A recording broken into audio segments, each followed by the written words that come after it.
Welcome to this episode of the Biology of Trauma podcast. I'm your host, Dr. Aimie. As a physician, I have seen the impact of a constant background sense of danger on the body, from surgical patients requiring removal of gallbladders, cancers, or digestive blockages, to AIDS, autoimmunity, and addictions. This has been the evidence of the body being wired for danger. But where did that come from? How did that start? And what can we do about it? This has been on my heart, and I wanted to record an episode on this to share an important but often neglected aspect of therapy, trauma work, and personal development. When I received this question from Laura on LinkedIn, I knew it was time for this episode. She asked, Dr. Aimie, I don't think I've ever truly felt safe. I honestly can't remember the last time I had no anxiety about the future. Why does my body always feel like it's waiting for the next bad thing to happen? I'll be answering your question at the end of this episode, Laura, because the truth is, it is the question that I wished many of my patients had had the self-awareness to ask, and I know that many listening here can relate.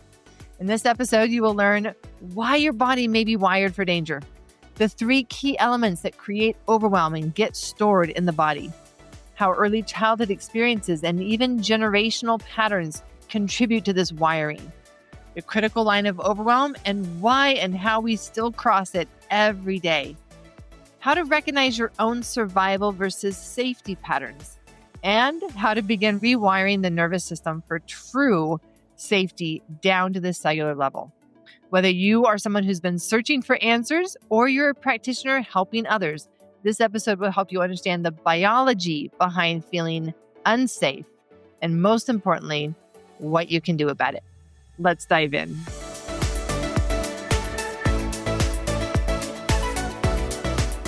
What I'm going to share with you today helps you understand why the body might be wired for danger, why your body might be wired for danger, why the body of those that you help, if you're a practitioner, might be wired for danger, and exactly how to begin rewiring it for safety.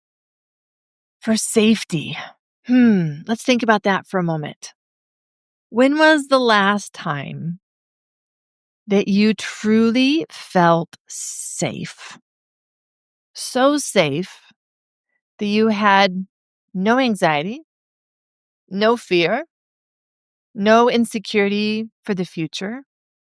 And if you were to be able to create inner safety, if you were able to do that, what would be different for you? If you woke up every day having the confidence that you were going to be able to live your life purpose that day. If when you sat down to eat, you didn't have to worry about, is this food going to cause me harm, pain, bloating, fatigue? If when your family came over, you had that confidence that I can be with them and I can feel safe in all situations. It's hard for some of us to imagine that. And realizing that if that were possible, we would be our more authentic self. And so when we look at what do we do in order to survive? What do I do? What's my default when I feel insecure, when I feel anxious? Let's start there. I want you to think about that for a moment. What is your default response? Is it to lash out? Is it to quiet the anxiety? Is it to get overwhelmed and shut down? How would we know that our body is wired for danger? It's based on how we respond to insecurity, anxiety, and fear. And we look at our default. As we start to look at why would my body be wired for danger, we want to look at this idea that we don't always need to remember or know or think that we've had trauma. I said the big word. I said the word trauma. We don't need to know. We don't need to remember. We don't need to even think that we have had trauma. This was my story. When I look back at my childhood, I did not see trauma, especially when I could look at my son's childhood and be like, my goodness, now he had trauma. And who am I to say that I had trauma compared to his story? And we can compare and we can downplay the experiences that our body went through. Now, your body's early wiring for danger could have been created by a number of ways.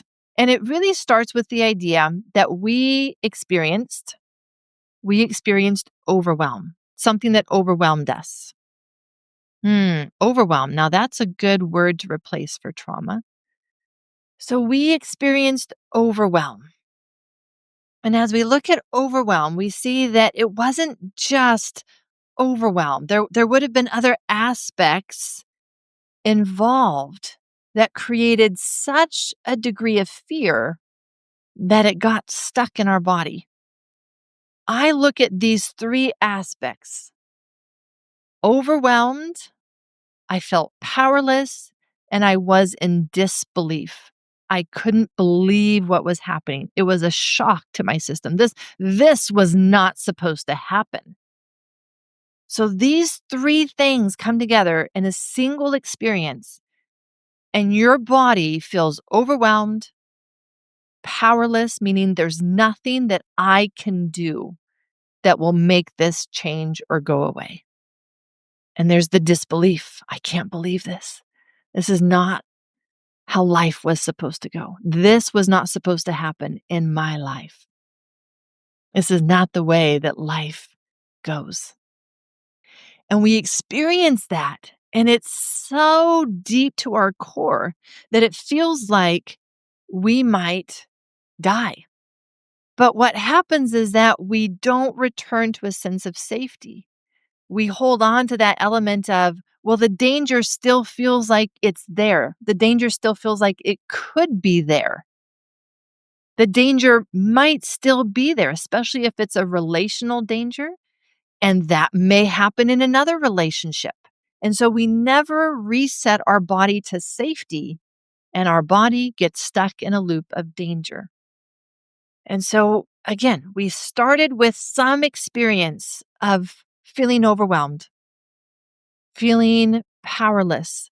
There's nothing that I can do to make this stop, to make this go away. There are forces at play here that are larger than me.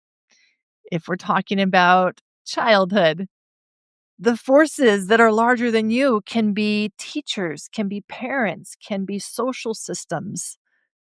For my son, it was the foster care system that was part of his trauma, part of him being picked up, never knowing when he was going to pick up, where he was going to go. He was powerless. And then there's the disbelief.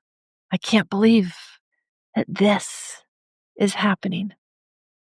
So if that was how it started, if that was the initial experience, how could we have returned to a sense of safety when our world was shattered? It makes perfect sense that we have gotten stuck in the overwhelm. We've gotten stuck in danger mode. And how has that played out in our life? My guess is that for many, we've continued to have these experiences that feel overwhelming, unbelievable, and now unbearable. Overwhelming. This is too big for me. It's unbelievable. I can't believe this is happening. But now it's also unbearable. Unbearable because it creates such pain and fear and shock that it's too much for me to feel. Unbearable, meaning I don't want to feel it.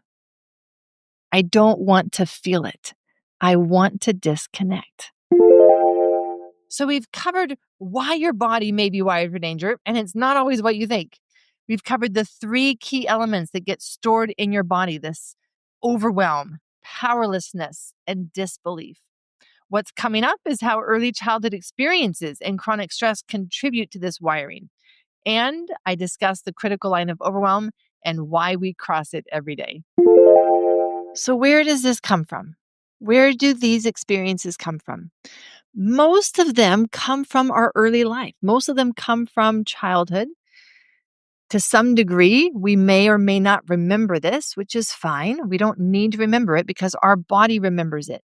So, early childhood experiences where our needs were not consistently met. This could have been anything from outright neglect or abuse, like my son, or it could have been more subtle experiences of not feeling seen, heard, loved, wanted, supported. But we can have other overwhelming experiences at any point in our life where we feel powerless, unable to protect ourselves, vulnerable, and we don't know how to reset back to safety. And that then develops into chronic stress that never gave our system a chance to reset and recover. And so we're still in danger mode.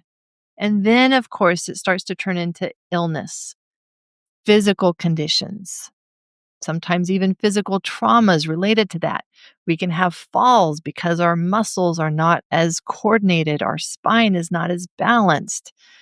We can have other reasons for different physical trauma related to the weakness and imbalance in our structure and in our biology. Maybe like me, you can start to have metabolism problems, adrenal problems, digestive problems. And that is further illness, burden, and trauma. And we can have generational trauma, patterns that we inherited from our parents or even grandparents.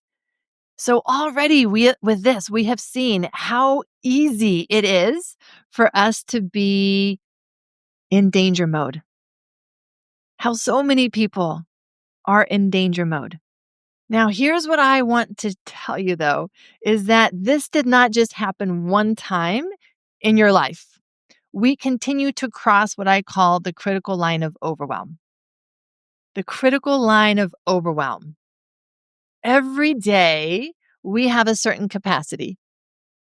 Every day, we have a certain capacity. Sometimes that capacity is itsy bitsy because we didn't sleep well, or we're already carrying a lot of trauma. Our body's already in danger mode. So our capacity is itsy bitsy. And if my capacity is itsy bitsy, what might that look like? Well, I might fly off the handle more easily. I might be more sensitive, not just to people and what they say or the looks that they give me, but I may be more sensitive to foods, air, chemicals. My body is going to be more sensitive if my capacity is smaller. And so if we have an itsy bitsy capacity, what happens when something hard comes our way, especially if we didn't expect it? We get that phone call. You know that phone call from that person, or maybe it's a text message and you just see who it's from and you're already trying to hide away. I don't even want to look at that text message. Or maybe it's an email.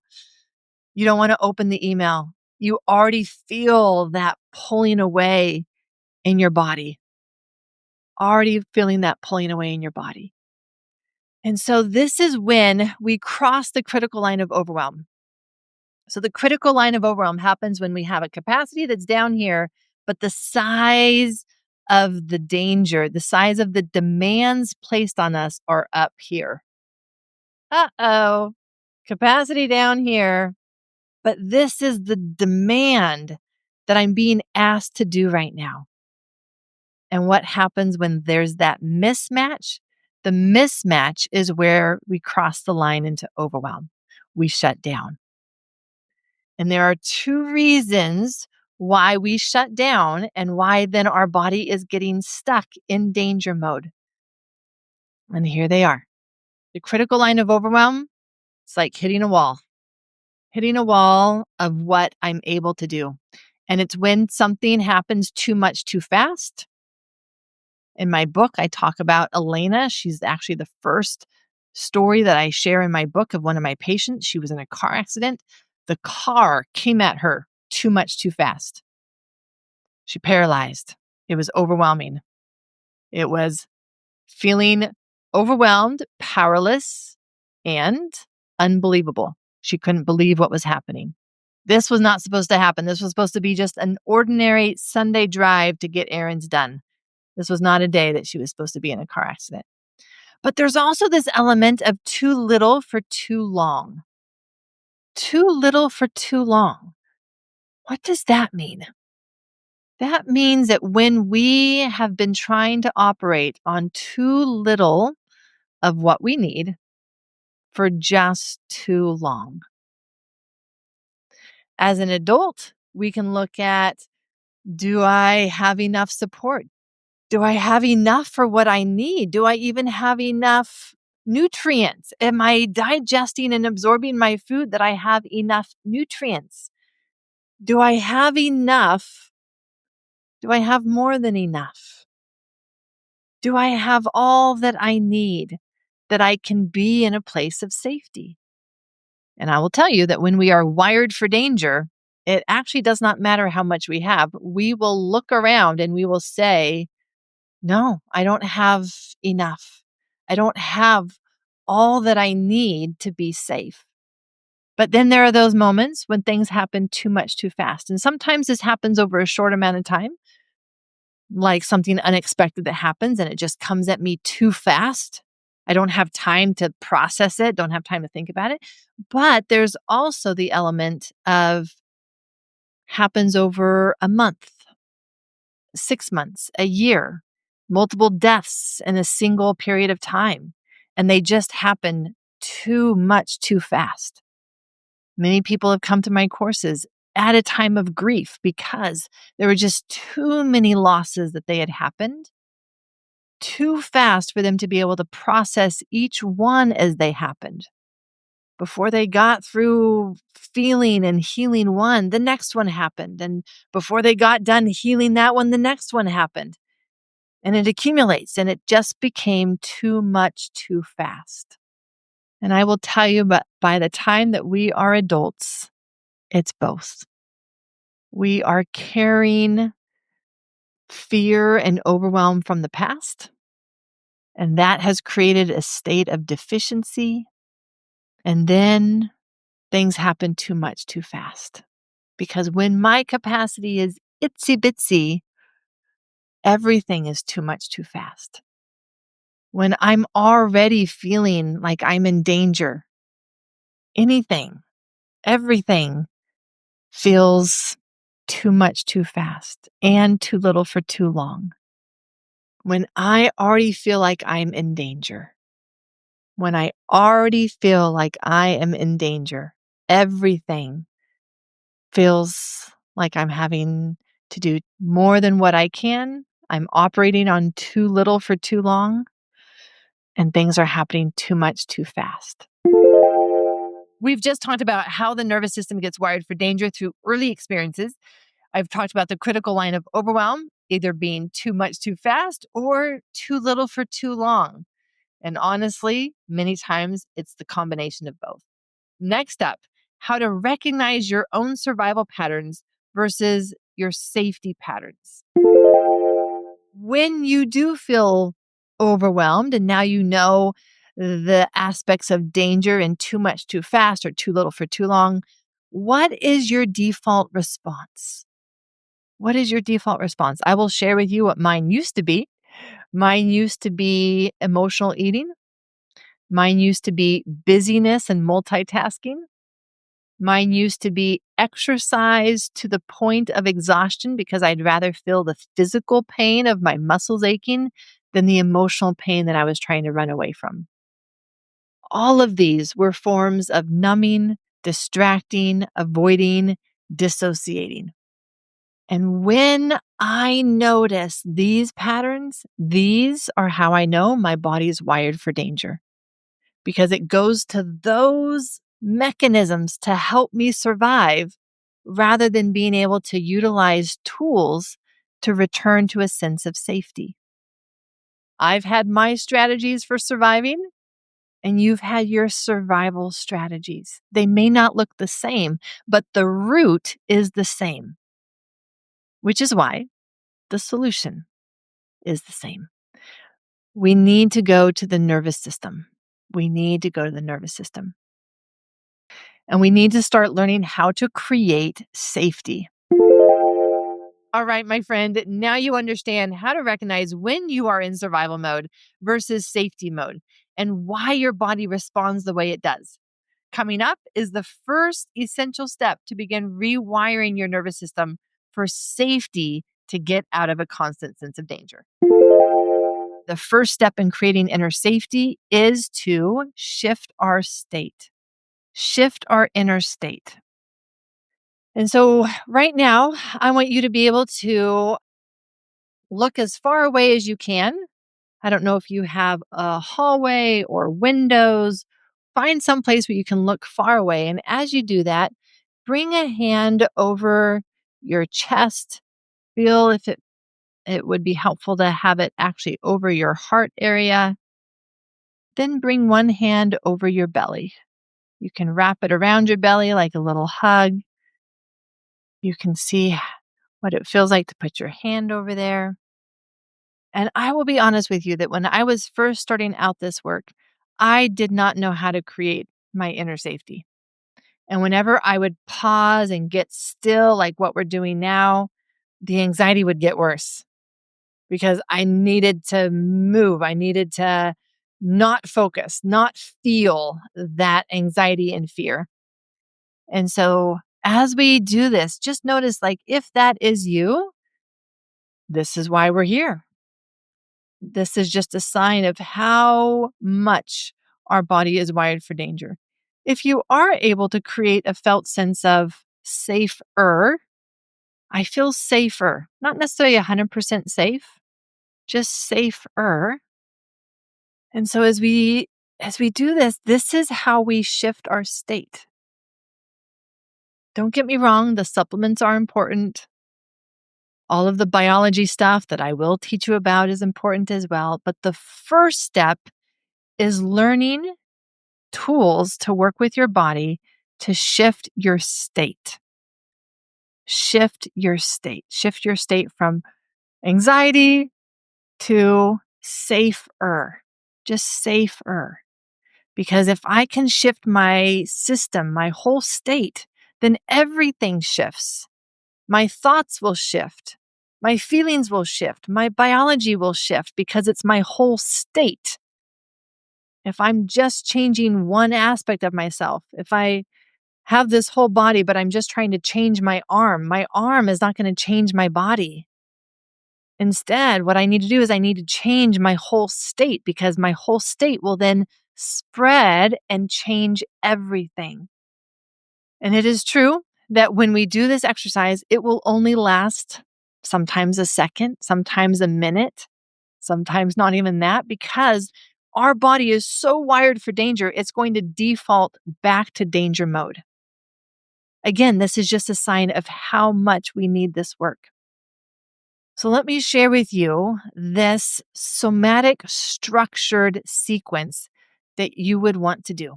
We have to create that safety first because until our body feels safe, it's going to stay closed down in survival mode.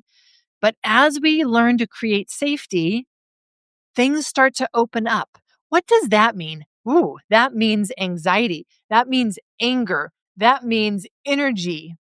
That means your body's coming out of being shut down and into this stress and sometimes even fight or flight that it went through before it went to the shutdown. Many people think that we can bypass all that we can just go from shutdown to feeling safe. And we can do that in the moment, but as we're looking at the larger scale and picture of how does the body come out of a place of shutdown where it's survived, it will go through these stages. And that is why the second week are all the exercises that I teach on how to create a felt sense of support, because support actually increases our capacity for stress. When you feel that someone is there for you, when someone has your back, when someone's holding your hand, you feel that your sense of capacity is bigger than if you're all alone. If you're all alone, you're going to reach that point of powerlessness faster. And so we need to learn how to create that felt sense of support for ourselves in order to not go back into the shutdown. So that's what week 2 is. But then what do we do? Because otherwise, if we don't do that last step, we're going to still be staying small to stay safe because we're afraid of anything triggering us.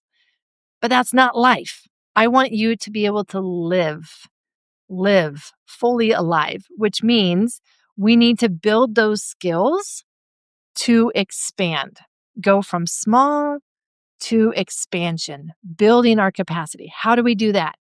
There is a science to that. And here's what you need to know. If we do that in a way that is not staying safe, our body will go right back into overwhelm and shut down. And it will say, see, I can't even trust you to keep me safe. Maybe you can feel and recognize that your body doesn't really trust you. And this is part of that process of rebuilding the trust. No, I can keep you safe. I can keep us safe enough while we do something new, while we learn a new exercise. I've got skills now. I've got new tools. I can keep us safe enough because I've learned these tools. And that's why you need to know the tools. So these are tools that are, in a sense, you learning how to work with your own body, how to shift your own state. When you notice yourself in overwhelm, your default will no longer be to call your therapist and make an appointment for the following week. You'll be able to do something in the moment. In the moment, you'll be able to do something. And that is what will make the most difference for you, your life, your health, and your relationships, is being able to shift that state in seconds, in minutes, not days, weeks, months, or for some of us, as we've identified, years. We've been stuck in danger mode for years. The longer our body is stuck in danger mode, the more cost we will pay with our health and with relationships and with those trips that we don't take and with those social engagements that we isolate ourselves from. The higher the cost it will be, the longer that we stay in danger mode. And so my goal with this is to help you learn how to shift it quickly.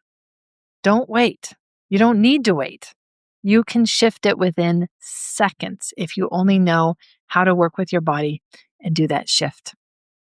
Safety is always right there within your reach. You just need to know how to do it. Now, to answer Laura's question, what you're experiencing, that constant sense of waiting for the next bad thing to happen, it's actually incredibly common. And the science helps us understand why. Here's what's happening biologically. Your nervous system has learned to stay in danger mode to help you be okay. This wiring often happens early in life when we had to fight to survive, fight to be okay, meaning your body learned that staying alert and vigilant was necessary for you to be okay. The beautiful news is that this nervous system is flexible and can change. You can start by learning to recognize your inner states. And when you notice yourself in that danger state, start with a somatic self-practice that can shift your nervous system state from danger to safe enough in the real time. Remember, feeling safe isn't about changing your thoughts. It's actually about creating the felt experience. It will take some time. This is not an overnight fix when your body's been on alert for decades. But your body's not broken. It's actually doing exactly what it was designed to do, which is to keep you alive. But now we just need to teach it that it's safe to feel safe, to relax, and to thrive. And if you'd like to go deeper into creating this felt sense of safety in your body, I've got resources for you in the show notes. First of all is my book on the biology of trauma, how the body experiences and holds fear, pain, and overwhelm, and how to heal it. You can pre-order now, and when you pre-order, I am offering over $400 in bonuses that will only be available during this pre-order time. So order it. I've got the link in the show notes for you to find it on Amazon, and then the link to go get your bonuses. The 21-day journey is where I guide you through the process that I created for my patients for them to learn these somatic self-practices, which ones and in which order in order to create that true inner sense of safety in the moment. The results from my patients were incredible. Decreased daily pain, better sleep, better digestion, less anxiety, more energy. So I encourage you to be hopeful about still what is possible and still creating this true felt sense of safety. I have a few related podcast episodes that you will want to watch or listen to if this related for you. Episode 26 was on how to do trauma work safely. Episode 72 was boundaries, attachment, and generational impact. I have got a YouTube video link over to a video on how the body adapts to dysregulation and survival mechanisms. I am here to save you time and money by bringing you practical information that will help you accelerate the healing journey. So please take a moment to subscribe, leave a review, because your feedback is how I know how to improve this podcast, bring you great content, and help others find the information that could change their lives as well. I'm your host, Dr. Aimie. Until next episode, lots of love.